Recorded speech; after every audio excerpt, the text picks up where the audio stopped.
And so we take that deep breath again, in and out, as we prepare on our journey this morning, on our intuitive unfoldment journey. And we haven't done this for a while, and we are going to be coming to a close of this series shortly. But I thought we can see where we're at since we've been engaging in spiritual practices to open our pathways of our intuition. And so I thought it would be fitting to draw an insight card. We've done this in several Sunday services, but to just see, does this come a little bit more easily to you, or, what guidance are you seeking for yourself? So on the left are just insight cards that are part of the online deck of Kim Chesney, author of Radical Intuition. And so in a moment, I'm going to go to her site and a link, and I'm going to draw an electronic card. But what I would like you to do right now is to take a moment. Let me just go review the steps, and then we'll go into the stillness. So first off is, what is it that you're seeking guidance on? What message are you seeking? Or do you just want, hey, let the universe give me the message that I need today? So that process involves us going within, doing some heart breathing, and then naming what we are seeking guidance in, asking the question. Then I will draw the card, and you will, again, this is about not trying to figure out what I learned a bird means and, what does an airplane mean or an angel mean. This is about first impressions and resonance. Intuition speaks not through the intellect, but the arising of insight. And she purposely uses cards with no words so that we can draw from the depth of our soul and not from our intellect. So the process is, what image are you drawn to first? What's the next image? And then the third image. And then what do the second and third image have to do with the first image you were drawn to? And then you allow just a message as it relates to the question you asked, or whatever other message comes up to you, for it to reveal yourself. Again, this is not a figuring out deal. Okay. So here we go. So I invite you to close your eyes. Place one of your hands over your heart as you do some deep breathing in and out.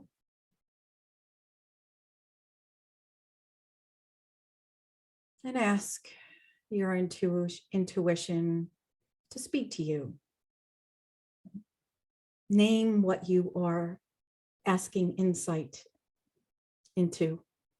What message are you seeking from within?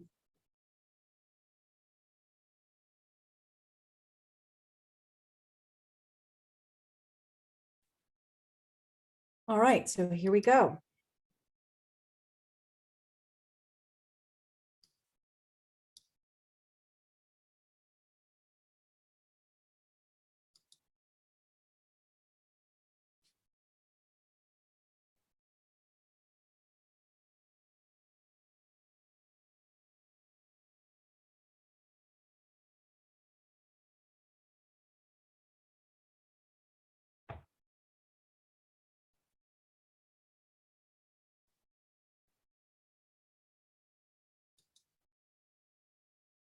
So would anybody like to put in the chat what they have, any messages that they received? I think we might have time for one this morning.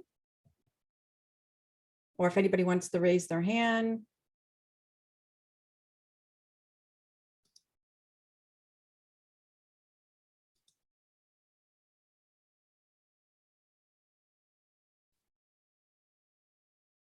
Okay, so just wondering, you don't have to share, but did anybody get any insight? Just put yes or no into that. Let's see what we have.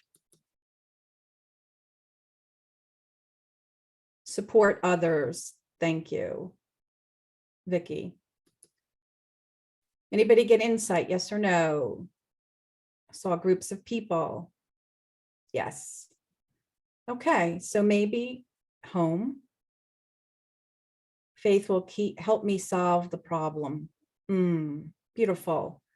So maybe we can talk about it on the other side. We have a lot to talk about on the other side, but oh, we got another one here. Safe, community. Beautiful. Thank you.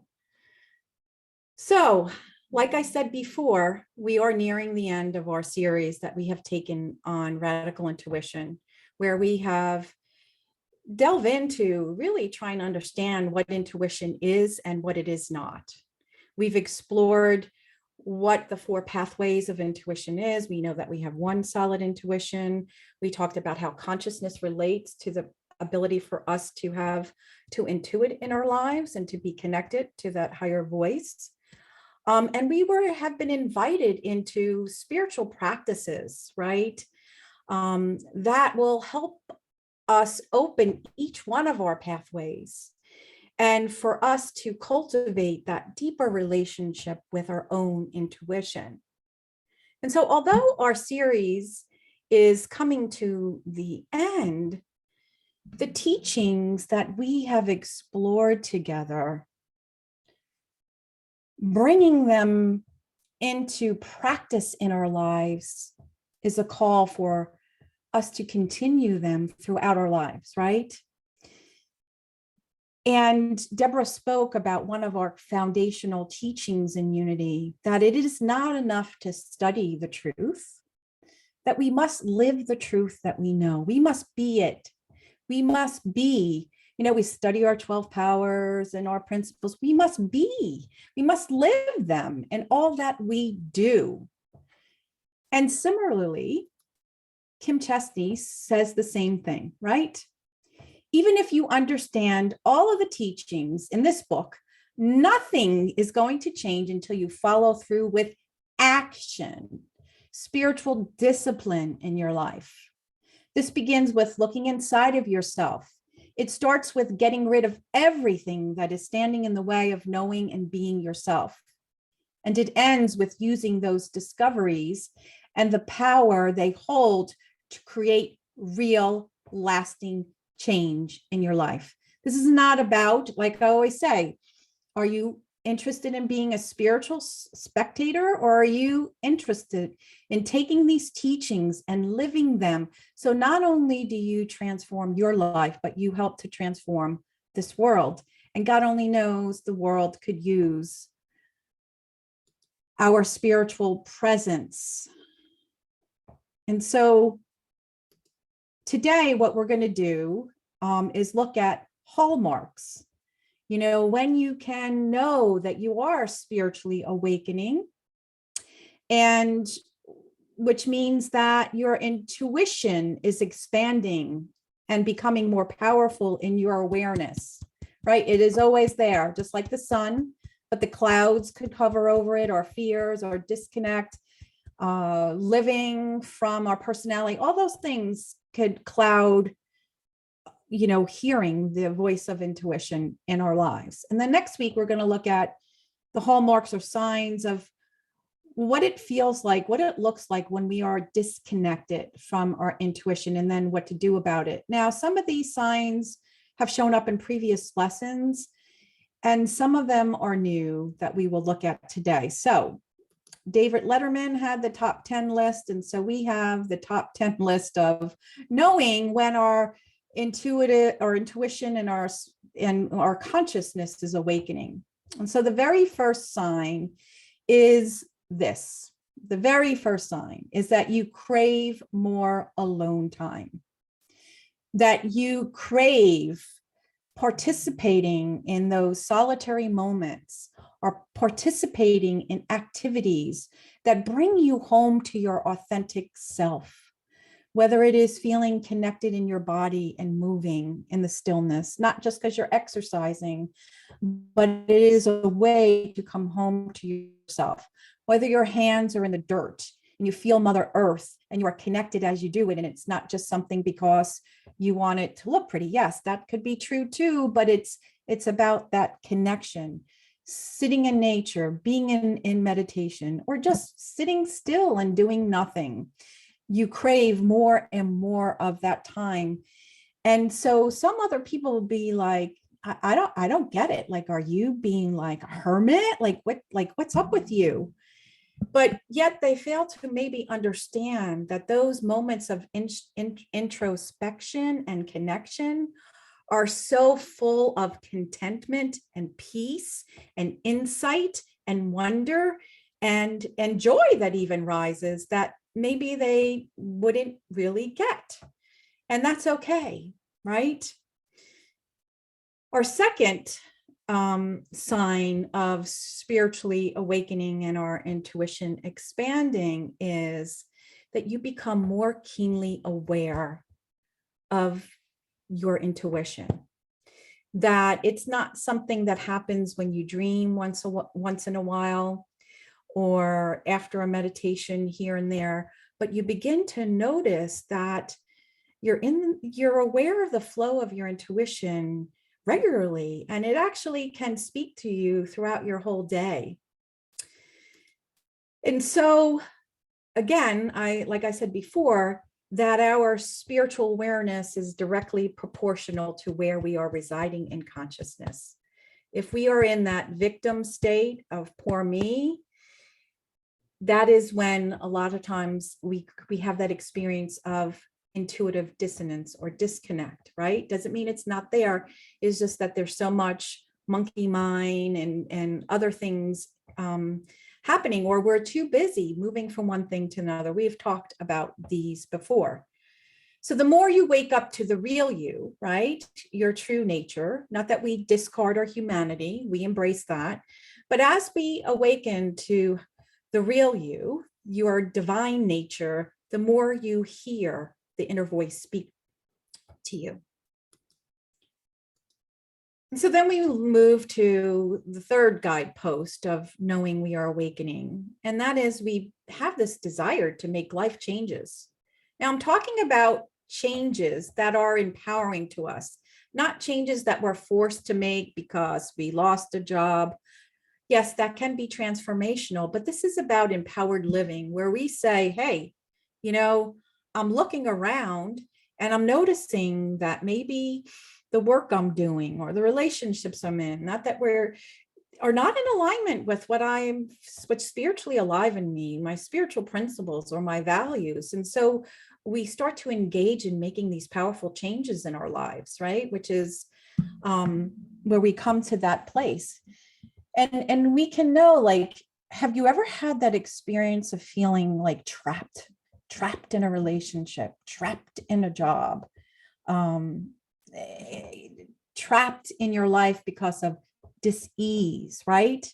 And so then we go within, and I remember there's been many circumstances in my life where I felt that trapped feeling. And one was many years when I was teaching, and there was just lots of changes in the system. I love working with the kids, but some of the practices in my district were not in alignment with what was congruent with me and what I value and what I thought was necessary. And I remember feeling trapped. I was a single mom at the time.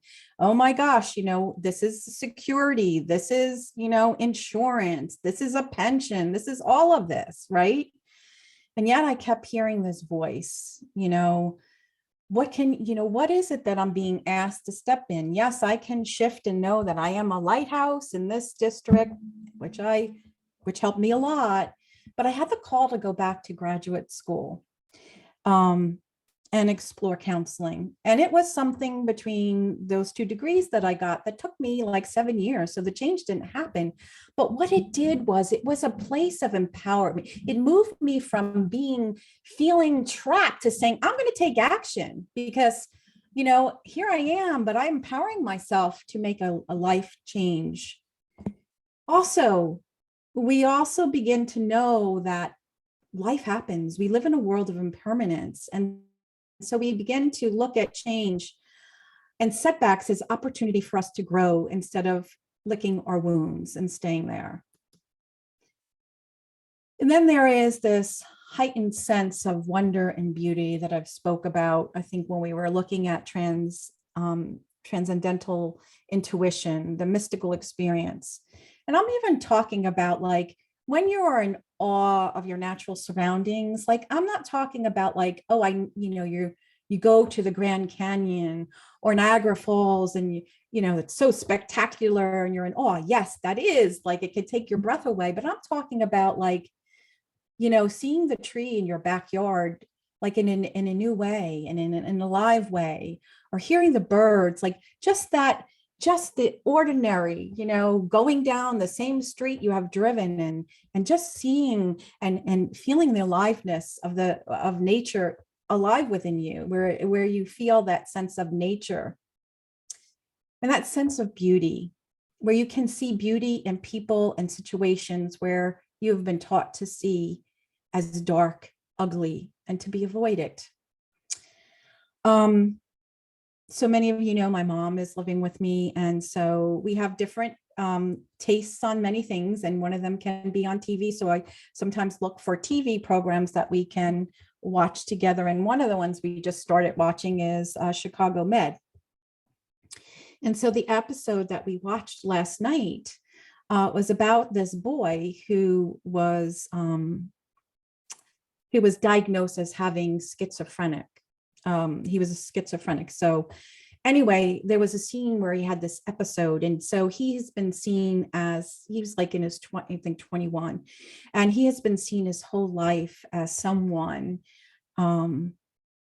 that was ugly, to be avoided, to be scared of, not to be included in these things. And there was just a scene that just brought tears to my eyes, where the mother was crying and said to one of the doctors, who at one point was a cop, I don't want to get into this episode, but who had befriended him. And she said, "You see the beauty in him like I see it." And then the psychiatrist who was on staff, saw it.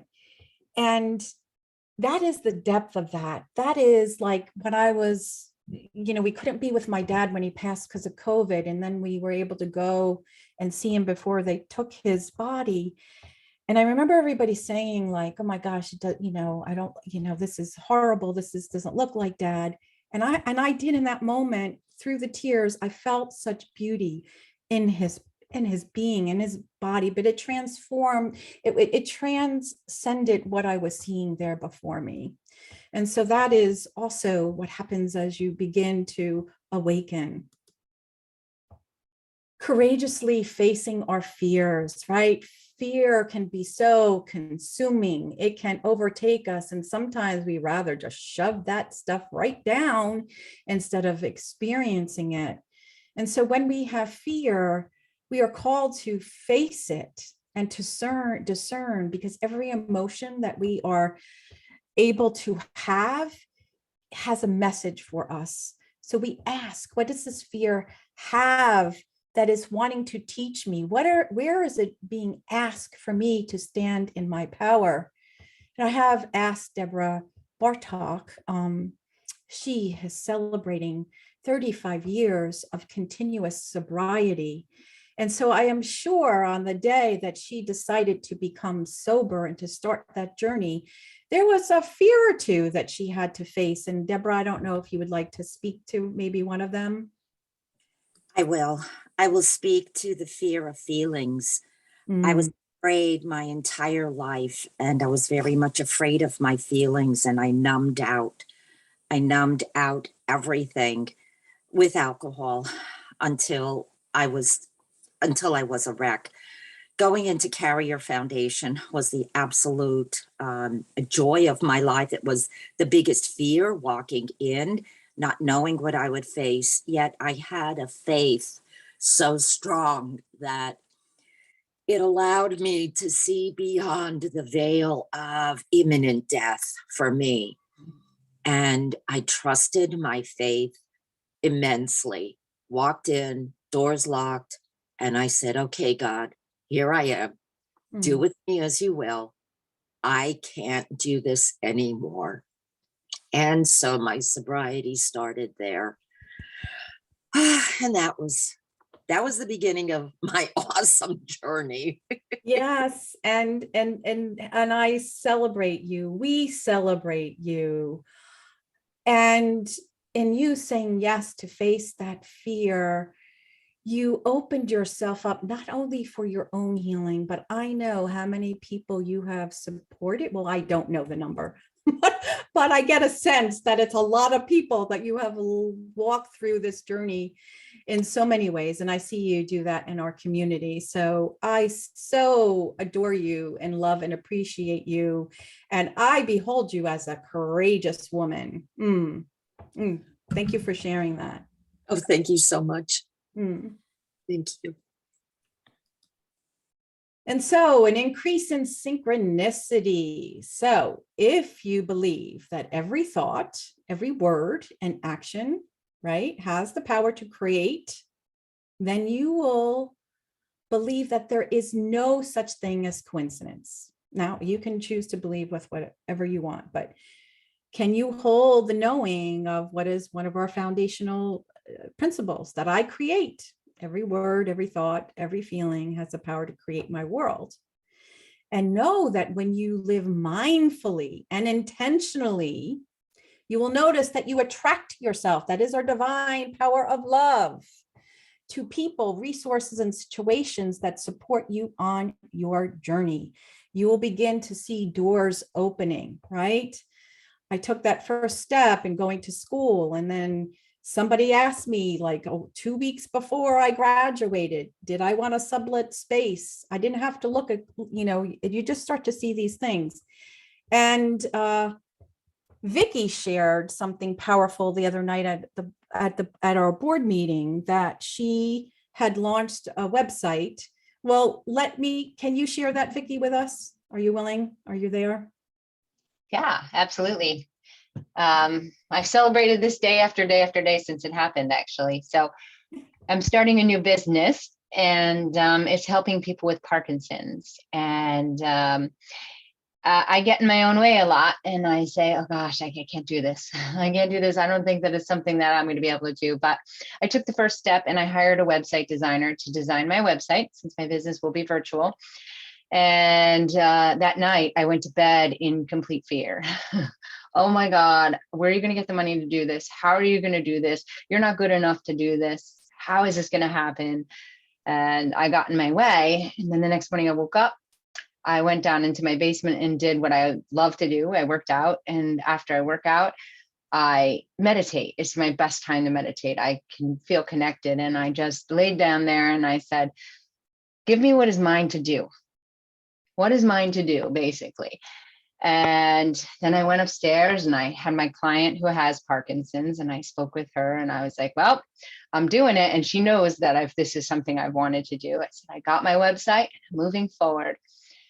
And she said to me, I said, but I don't know that I'm good enough to do this. I don't know that I can do everything that I want to do. And she said to me, she goes, Vicki, you're the reason I'm able to live alone and be independent.